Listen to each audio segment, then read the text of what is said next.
Welcome. I'm Petrina Fuda, and today I'm with Antoinette Thompson, intuitive healer, author of this wonderful deck, Pain to Purpose. Today our topic of discussion is the true inner healing is through shadow. This is a topic that a lot of people shy away from, but it is actually that true journey to self and acceptance of parts of self that we usually run from.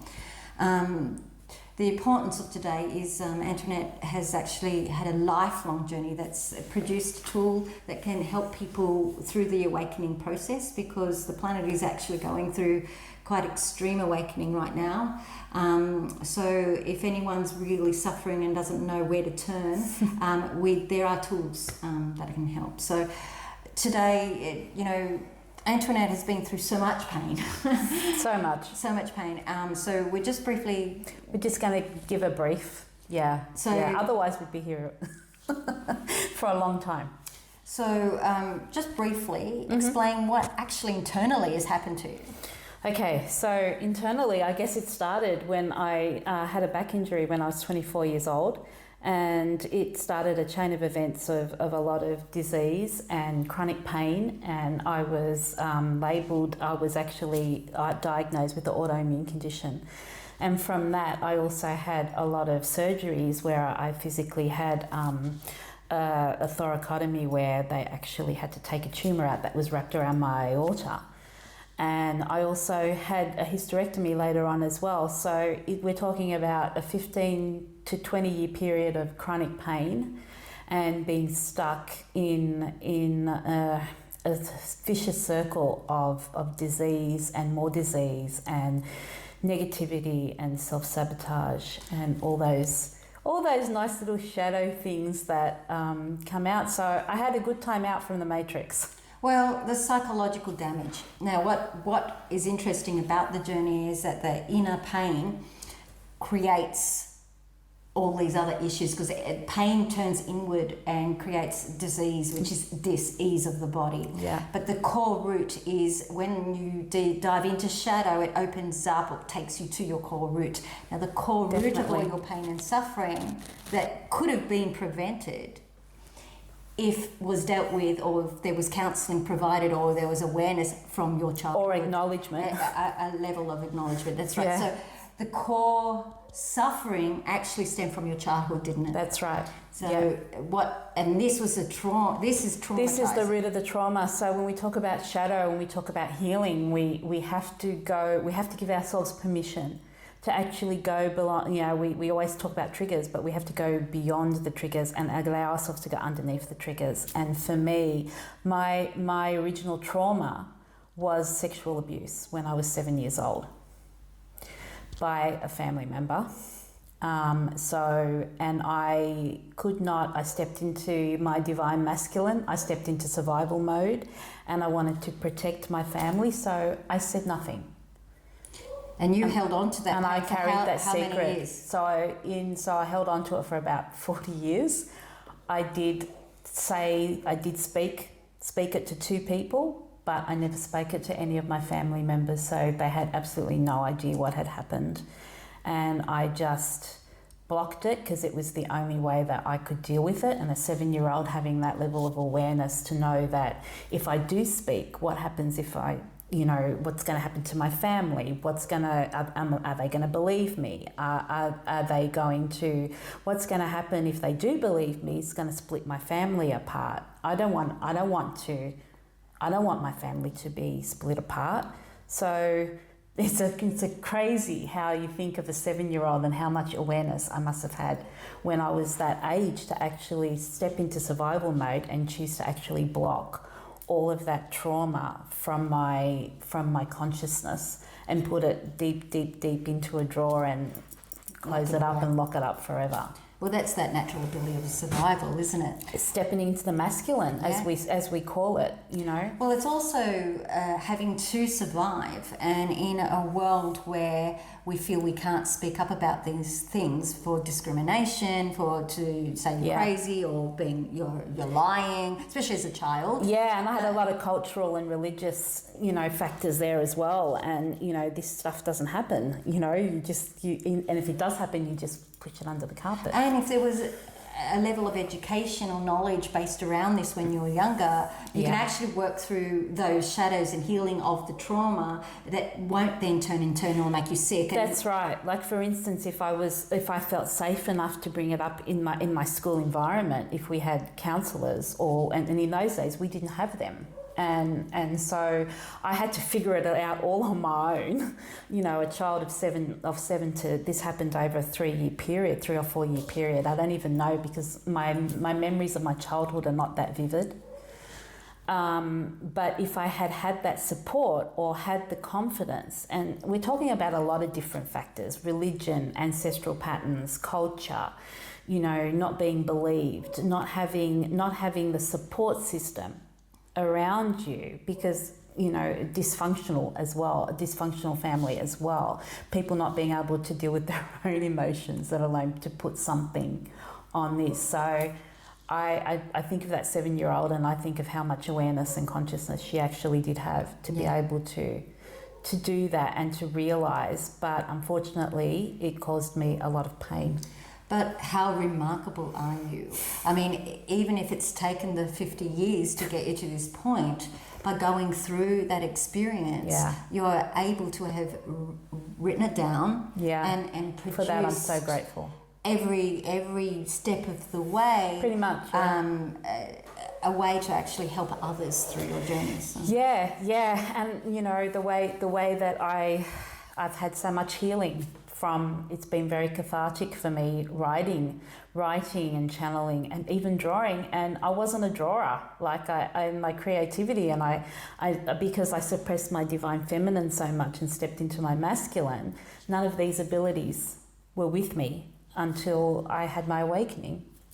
Well, it's remarkable too, because the sexual abuse also damages the vitality, that solar plex. Yeah. And when there is a damage there, that vitality, that creativity to be able to create, to be able to get a voice or express your form becomes not even able to express your emotions or speak your truth, you know, and losing your voice, and then having someone that you trusted betray you then turn it onto yourself and betray yourself.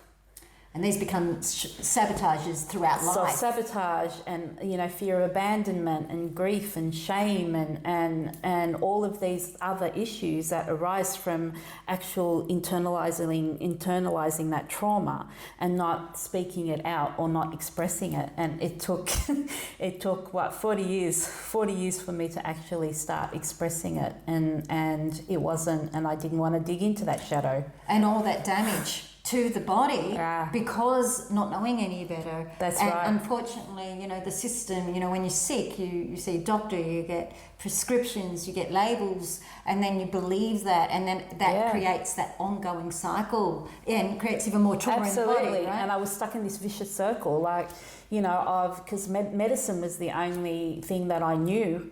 And I didn't know anything about energy work or any other, you know, alternative or complementary. So I went down to medical and I just believed everything and I did everything that they said.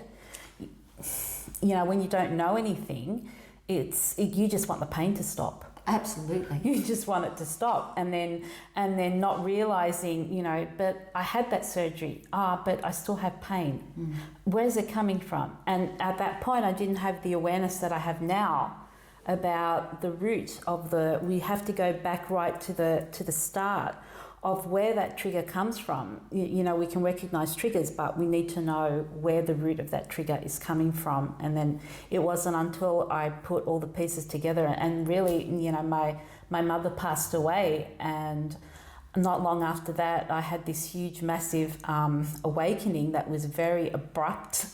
And I questioned everything that I had ever learned. So I had to unlearn everything that I had learned. And I was like this sponge wanting to, because this whole big world was out there that I had never experienced. So I just wanted to learn and, you know, absorb.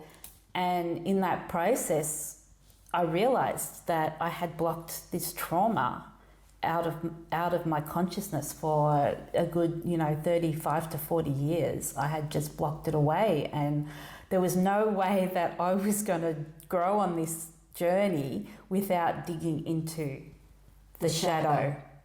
And we are so scared of the shadow. Now, as a little treat, may I? Of course. So, this beautiful deck. Do you mind if I shuffle? Of course not. So, within your passion lies your purpose. We'll see. And pain is where we grow. Pain is where we grow. And you know, and this is the extraordinary thing about the shadow, is that when you start to delve into it, sometimes you're forced into it, sometimes it's through pain and suffering, sometimes it's through the awakening process itself. The normal evolution of most life. of the time it's trauma that sends you there. There's a lot of information that sits within so there. much information. And the beauty of Antoinette is that she's logged her journey. So over the last 20 odd years, how long has this taken? Well, I never had the intention of ever writing a deck. You know, it came in a healing session that I would be a writer, and I would, you know, and I thought, okay, I'm just doing this for my own healing, and then it formed organically into this, and I started drawing, and I just went with the flow, and you know, it was so unusual for me because I had never tapped into and had never allowed my intuition to guide me. So in order for me to completely trust in the process and say, yes, I accept, I'm going to do this, was so huge for me, because I'm thinking, hang on, I'm not a writer, I'm not a drawer, how am I going to do this? But the joke was on me, because I started writing poems, and that's how it started. That's how the journey started. And then, you never gave up? Not on yourself, or not where... No. The interesting thing about the shadow work is it takes you on a journey of education, and it unravels in a flow that you don't expect. So absolutely, organically. Like you can't. It's not what you think it's going to be. It's not what you have no concept as to what. I didn't think that this was going to happen. I accepted the offer. Yes, okay, I can write, but they didn't give me enough information to tell me what it was going to be. And then the poems just started coming, and I just started writing them down. And I thought, this is the way I'm going to heal. I'm going to express. I'm going to speak my truth. And the poems were all around significant events in my life that formed me, that really shaped me to be who I am. So I had to, and each poem was a perception of shadow, and in that shadow came, you know, a lot of different emotions, and these cards are all different emotions that I'm sure all of you have experienced in your life, and that's what makes it so beautiful. That even though it's my journey, I want you to make it your journey. So it's a tool, you could say, to help everyone through areas when you cannot handle those emotional, or at least a slight understanding of things that you can't understand. Yeah.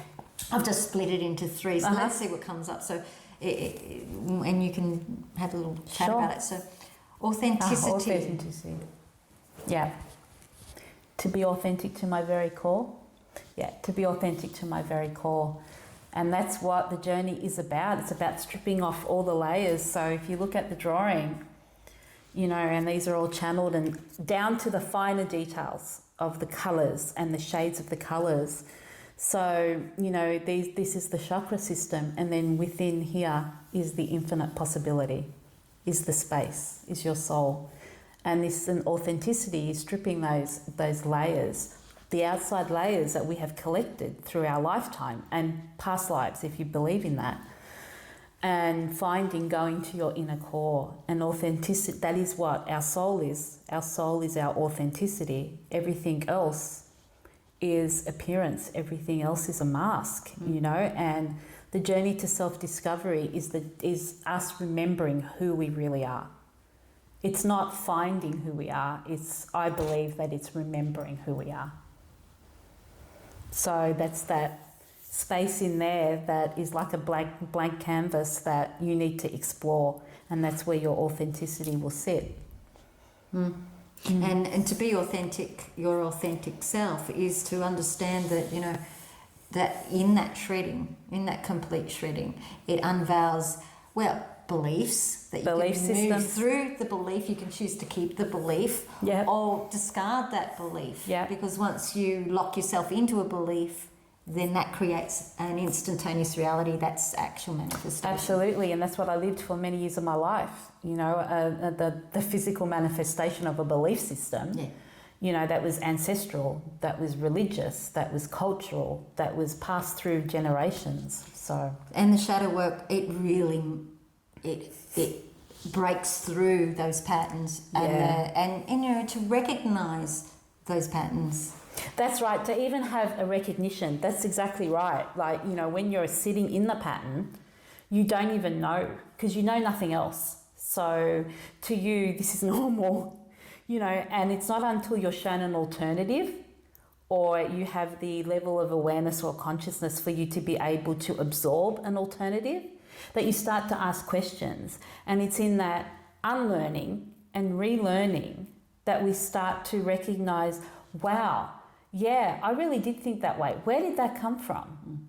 And then we have to think, okay, is it something that was taught to us from our parents? Is it something from society? Is it something we brought in from a past life perhaps? You know, and all of these, you know, people are so scared to delve into pain because that's also a belief system. It is, absolutely. And yeah, danger. Yeah. warning, was it? Warning. Danger. The robot? warning. It's society itself has taught us that don't go into pain, don't go into shadow. But my experience in that, when I was in that long process of physical pain and obviously emotional, spiritual, you know, emotional, mental, on every level, I was just dealing with that physical pain and I wasn't dealing with everything else behind it. Yeah. And everything else behind it is the shadow. Yeah. And then it manifests as physical, which has happened to me because of the sexual abuse and all that blocking and all that trauma being suppressed in my body, then manifested as physical symptoms. And that's very true, because the body has memory too, and the bones have memory. So once you go through a clearing of one, you start to realise that it's no different if someone like has a part of their body ripped off, you still feel that part of the body. So because it's the energy. That's right. It's like that phantom pain. Yeah. You know. So it's so important. But authenticity is to be able to be who you truly are, not to be shameful. And to be proud of who you are and not afraid. And, you know, we have so much fear around, you know, what happens if I actually show who I really am? Will people like me? Will I like me?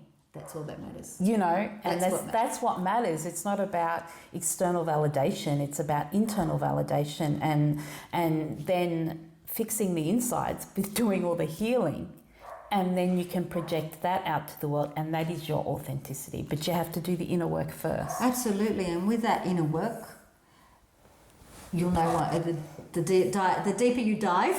The deeper you dive, you'll start to see your world change around you according to what you're observing. So any blockages that you have will usually present through other people. So it's like a mirror, isn't it? It is it's like a mirror. People will reflect to you what you have to work on, and you reflect to them what they have to work on. And the difference is to know whether or not it's a projection of you or just someone else's shit too. So that's right. And then we have the complication of taking on other people's energy. But that's another story. Let's pull another. Detach. Okay. So this card. Into my own world I withdrew, one that was created by you. Now when I drew this drawing, it was about this is the world and this was me. And I guess this card is around the time when I detached from myself. I detached from my, the only way that I could deal with what happened to me was to detach and to disconnect. So I disconnected from my soul. And I lived purely in the human to be able to survive. And it was like, and all those years where I suffered from chronic pain and I felt like I wasn't part of the world because I really wasn't. I was very secluded. I physically, I was very disabled in the sense that I couldn't do a lot. So I disconnected, I detached myself from the feelings of grief and just dealt with, okay, well, if I just sit in my own little world, then I'll survive. And that's what I blocked. I blocked all the trauma by sitting in my own little world. But then when I woke up, I thought, no, I want to be part of this world. Whereas it was the disconnect, the detachment was the only way that I could figure out how to survive because of the trauma that I had experienced. But that went on for like 30, 35 years of my life, 40 years of my life. And then it was when I woke up that I realized, no, I really want to be part of this world. I don't want to be here on my own. You know, and then I started to make sense of everything that had happened to me and why it had happened to me, that it was actually for me and not to me. It's an interesting card to be detached to. I mean, on my own personal journey, sometimes it's necessary to detach because then you can do the also inner work. some healing. As long as you're in a place of awareness that you are detaching. So it could be That's just right, like, that you've chosen, I guess. yeah, I'm going to put this away for later. The issues occur when the later never comes to look at it. Yeah. And we sweep it under the drug. Under the drug. Under the drug. Yeah, we do that too. Well, I was going to say, we sweep it under the rug, which actually can turn into an addiction of a drug. So to take away the pain, what do? We find something to make us feel better. And I certainly did that. I took a lot of medication. I mean, you know, legal medication, but I just wanted the pain to go away. And short term, this is why our medicines are here. They help us through these things. Absolutely. It's when they become an addiction that's when it becomes the problem. Yeah. And then when it becomes that addiction, usually there's another drug that's administered to help you with that deal one, with that addiction, which then creates another addiction. And the vicious circle continues. The vicious circle. So the journey to self is being honest with the self. So when you're detached, you do have that opportunity. Yeah. One, to ignore for a while until you can't ignore it anymore. Yeah.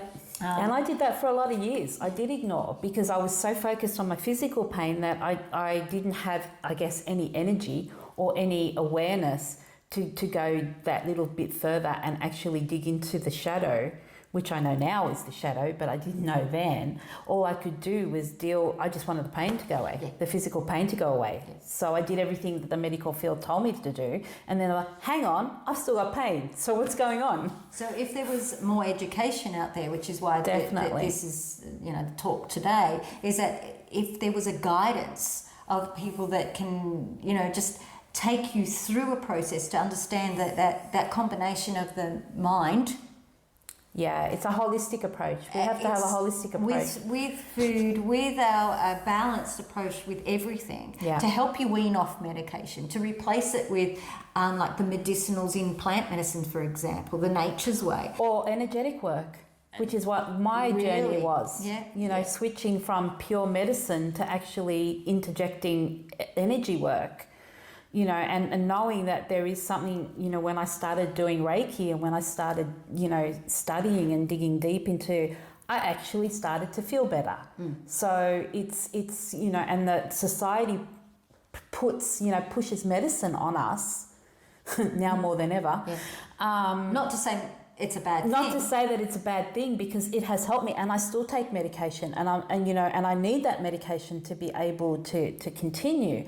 However, it doesn't mean you can't use other methods as well to supplement. It's not in place of, it's supplement. And I found that energetic work then started to open up my shadow and my triggers, and then I went in and dig deep into that, and then coupled with the medical. One can balance the other. I'm so much better now. That's exactly. So it's to me, it's like it's the realization that we have a mind, body, and spirit, and it's the holistic approach that we need more education about, rather than just doing the same thing over and over and over again.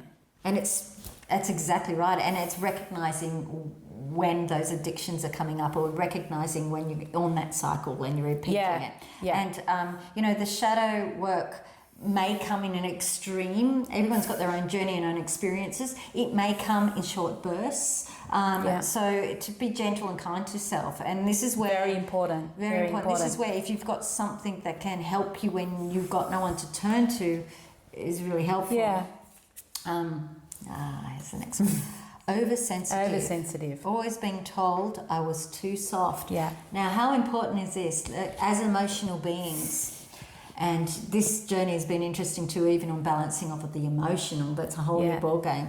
But being oversensitive, how many young children, it starts when you're really young. I was told I was oversensitive. And like it's a bad thing. You know, and it certainly wasn't celebrated. No. It was like, oh, I can't talk to you, I can't say anything because you get so upset, and I used to remember, going into my room and crying, and they would say to me, stop, stop, stop. And the more they said to me, stop, the more I wanted to cry because I wasn't able to express that emotion. So, and then I would get into trouble, so I would have to stop. And this And then is the when stopping. you get sick. The stopping is the internalization and the suppression, and it's not expressed. That's right. And so the release. So we need to release our feelings. We need to, number one, we need to acknowledge, and then we need to allow ourselves to feel them, and then we need to release them. But not everybody has that environment or that support system around them. I mean, my mother was a very emotional person, and she had trouble dealing with her own emotions. So along came me, oversensitive me, or well, I'm going to say sensitive me rather than oversensitive me. She didn't know how to deal with that because she had no answers. And then the only way was I stop you crying or stop. But and I have done so much forgiveness work around that, and it's not about blame, it's about a pattern again and a belief system. And the interesting thing there is what you were saying is that as a child you don't know any better, and the parent most of the time doesn't know any better. However, the child themselves can actually heal themselves by going into your room, crying it out, journaling, write poems, sing, dance. That actually shifts. We're not encouraged to do that. We don't know. So these are, this is a really fascinating deck because parents can use it to help their kids. Absolutely, to help them through bad times. When they are actually looking at their shadow and not knowing what to do with it.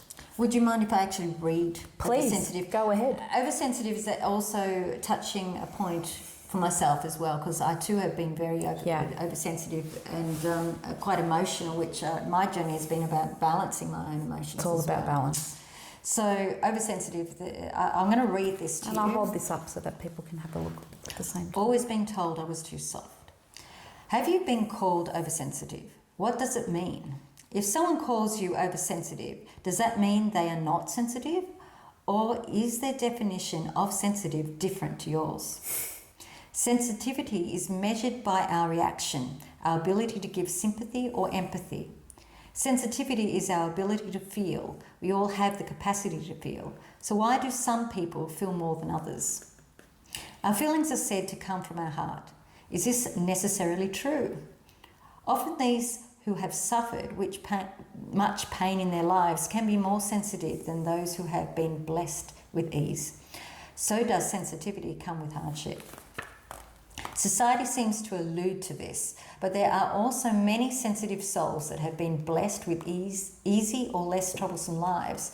Then why do some feel so much more than others? Tears of grief begin to fill our heart chakra when we are sad or upset. Often we will hang on to this grief for longer than those who are less sensitive. Our heart chakra is our balancing chakra, where harmony and acceptance reside. Perhaps if we consider ourselves to be oversensitive, we may be carrying pains or hurts that are being stored in our heart, causing an imbalance. If we are holding on to these past wounds, our heart can become close to peace and harmony. Forgiveness, self-love, the balance between giving and receiving are all associated with the heart chakra. Green represents our lower heart and pink represents our heart, our higher heart. Those with an open heart will feel peace, compassion and harmony, while those with a blocked heart may feel anger, grief, lack or acceptance or compassion.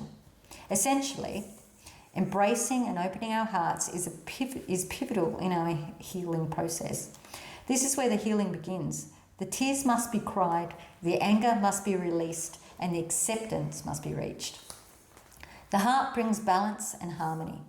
Do you have suppressed grief sitting in your heart? Do you have a feeling of disconnect and an inability to trust yourself or others? Do you have a deep-seated fear or insecurity? The heart chakra is the perfect place to begin your healing journey. Yeah. Thank you, Antoinette. I just had to read Pleasure. that because sensitivity Beautiful. is something that most children are born highly sensitive and very intuitive, Very aware, and very psychic. You know, they already have those abilities until our society comes in and conditions and crushes them, says you cannot be that person. No. You know, stop flying away with the fairies, come back to earth. You can't stop show your dreaming, emotions because you're weak. Yeah. You know, you don't show that to people because you're weak. Don't be vulnerable. You have to be strong. And then what do? We step into our masculine, and our intuition and our emotions that belong to our feminine become suppressed. Explain the masculine and feminine just briefly. Okay. So basically, we have all of us, regardless of gender. It has nothing to do with gender. We have a masculine. So our masculine is our right side, and our feminine is our left side, and it coordinates with the right side and the left side of the brain. So basically, our masculine is our action, our survival, grounding, making decisions, taking action. Our feminine is all about intuition and emotion and our psychic abilities and our guidance. And that's that yin-yang symbol. And the creativity. Which is the front of the box. That's right. And that's why that came about. This one. That was the last thing that came about. And so we did, so that was the cover of the box, and the cover of the box is half a heart. So when you're starting your journey to receive balance, and the yin and the yang is indicative of the divine masculine and the divine feminine. And then we have the green, which is the lower heart chakra, and then the pink, which is the higher heart chakra, and then we have the gold, which is the universal love. So all encompassed, all one. And the flowers. And the flowers are all nurturing the nature, getting the opening. Blooming. And then the backs of the cards, I've got the full heart. So it's indicative of the journey, starting the journey, balancing, and then the full heart. So all very symbolic, deeply embedded in symbology. Now, it's beautiful because each card goes through so many emotions. You've got guilt, you've got fear. I'm just going to read a few of them. Sure.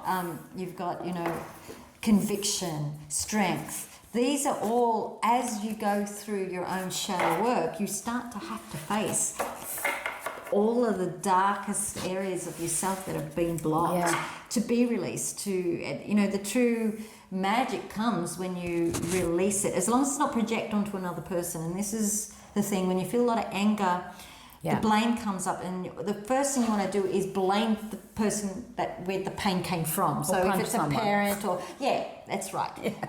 Blame someone. To blame someone, to project it onto someone else, and to understand that that's where the danger begins. But there's another whole. That's right. But this is the process of going into your own shadow, because I believe, even though I call myself an intuitive healer, I believe we are all self-healers. So it's about guiding and supporting somebody to activate within themselves their healing ability. So we all have that within ourselves, and the healing ability lies in the shadow. Yep. It's the shadow work. Who would have believed it? But the shadow is the light as much as the light is the light, because it's all light. One doesn't live without the other. You can't see light without shadow. And the shadow puts light onto the light that the shadow brings to the light. Well, when we walk into a dark room, what do? We put the light on. You can only see the light in the room when it's dark. Yeah. So, it's again society and a pattern that has put the fear in us not to dig into our triggers and see where the shadow actually lies. And that's what I love doing with my clients. They come to me and they don't really understand what the connection is, and because of my experience, I'm able to dig deeper with them and help them, and then activate them to find their own healing and find their own triggers and the roots of the triggers, by giving themselves permission to go into their shadow. That's exactly right. So it's a guidance system. It's a guidance and support. Yeah, absolutely. And you know, if you want to know, actually get in touch with Antoinette, we'll put a link in the bottom here, so you can actually contact her for more details. This beautiful deck is in production right now, so you can. It's available for pre-order. If you would like to pre-order it, you could go to. We'll put the links in the bottom on the bottom on my website. I'm actually selling it from my pre-orders on my website. So we shall put those details down in the comment section below. But as you go on, you'll probably do a lot more talks to help people through different segments. But we did want to introduce this wonderful product that you're producing right now, because it has been pain to purpose, and Literally. it's been a lifelong journey. It has. So there's a lot of knowledge here. So it's a really worthwhile product. And by sharing my story, by falling in love with my story, I hope that you can fall in love with yours. Absolutely, and that's what it is. It's bringing the shards, all those lost parts of self back together. All those fragments that we've left behind by, various traumas.